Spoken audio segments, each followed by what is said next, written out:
Stolen idea from my best friend, destroyed his life and mine. Now he's back, with my ex-wife.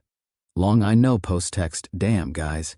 Sitting here, third glass of wine, and this shit hit me again. 10 years have passed, but it feels like yesterday.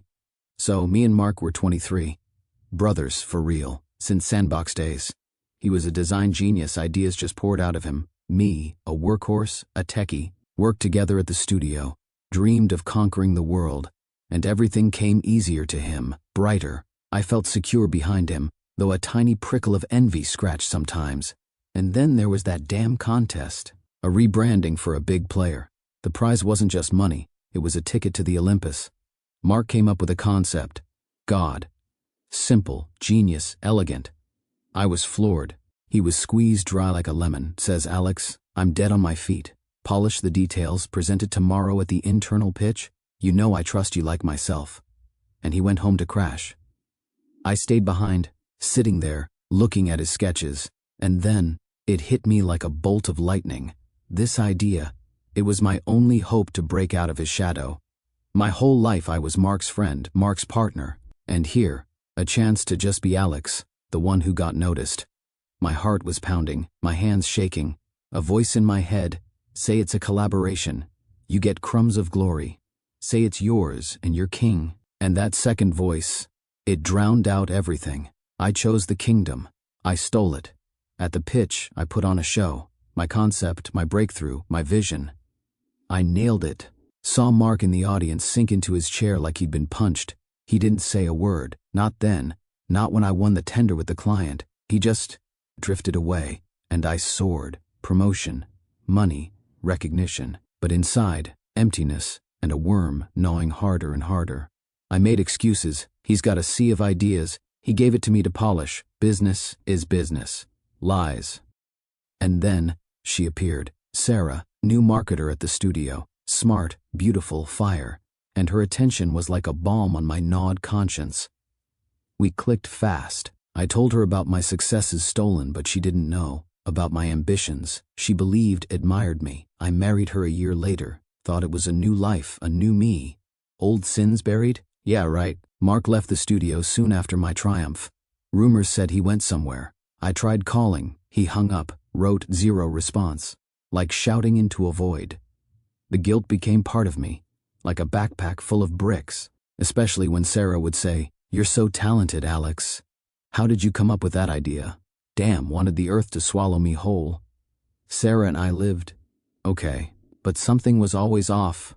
I pulled away, buried myself in work, real work, not stolen, but it wasn't the same anymore. Drank a bit too much sometimes. She felt my distance, my constant anxiety. We fought. Then a year of silence about Mark. 2, 5. I almost convinced myself he'd forgotten, forgiven somewhere out there in his new life.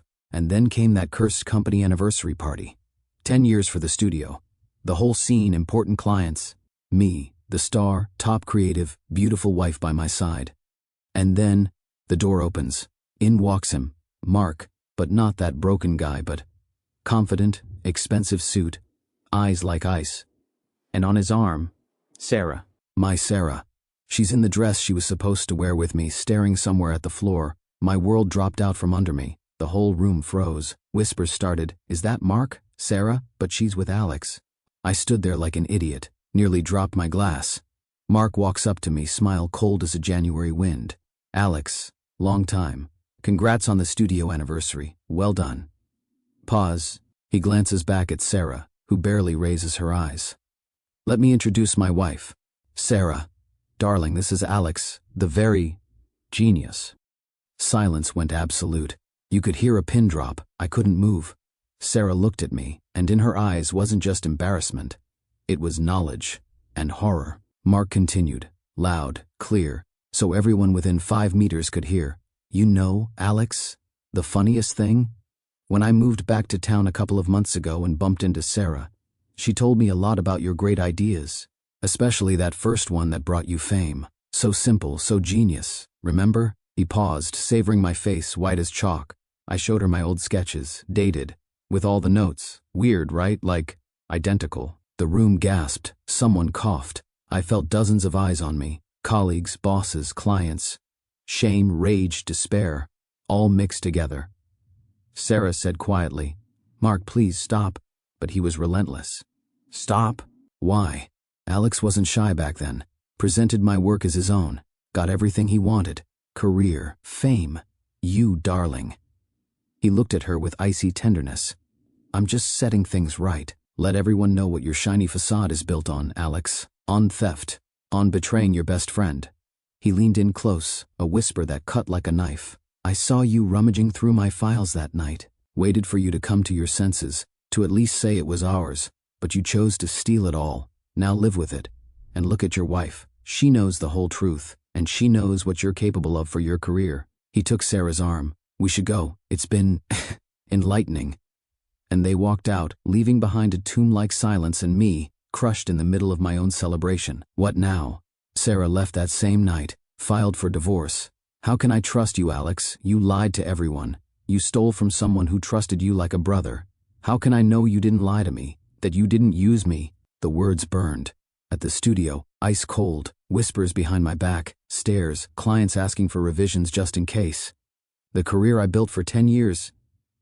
Honestly, after that start is cracking at the seams. Bottom line, from a guy with a shattered life, I thought I stole an idea. I actually stole my own future. Any trust, my wife's love, my colleagues' respect, peaceful sleep. I got my success, but it turned out fake, just like its foundation. And the payment didn't come as failure, but as the cold, calculated revenge of the man I betrayed. He didn't just leave. He came back to show me the mirror, thief and liar, and to do it in front of everyone I ever wanted to impress. And he used the woman I loved to do it. It hurts, it's humiliating, and in its own way, it's fair. Now I'm sitting in the empty apartment I bought with money from that win, thinking, what if I just said back then, it's mine and Mark's idea? Maybe we'd be flying high together now. Maybe Sarah would be here. Who knows? I chose to be king of a stolen castle. Now the castle is crumbling, and I'm sitting alone in the ruins.